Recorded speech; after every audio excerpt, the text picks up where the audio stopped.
Քոչարյանի եւ Սամվել Կարապետյանի թիմակիցները ասում են, որ ժողովուրդը մեզ սիրում է եւ մեր կողքին է։ Դուք իրենց կողքին եք, սիրում եք իրենց։ Գլուխները պատներին են տալի երկուսն էլ։ Որովհետեւ ժողովուրդը չի կարա իրանց սիրի, հատկապես Քոչարյանին։ Ոնց կարան սիրեն։ Քոչարյանն է երկիրես վիճակը գցեց, Քոչարյանին կարան սիրեն, մեկը ես չեմ սիրում։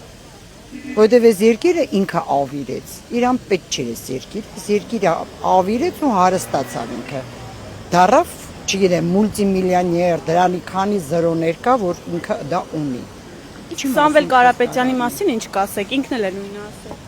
Սամվել Կարապետյանին գիտեք, ասենք ինչ որ տենց ես իրան քաղաքական գործերի մեջ ոչ տեսել եմ, ոչ լսել եմ, ոչ խոսել։ Ինքը բիզնեսմեն է։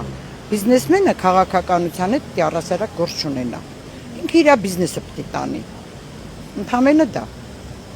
Մարդը ամեն մարդ պետք է զբաղվի իր կոնկրետ գործով։ Թող գնա իր բիզնեսով, իր աշխատանքով ապրի։ Աշխատի ու ապրի։ Ինքը քաղաքական բիզնեսմենը չի կարա քաղաքագետ լինի։ Անհնարին է դա։ Ես բնականաբար ես կողքին չեմ եւ իրենց չեմ սիրում։ Մեն այլ Ռուսաստանի քաղաքացի է։ Հիմա որին բան անես, ես ռուսի կողմից չեմ, չգիտեմ։ Դա արդեն իմացի։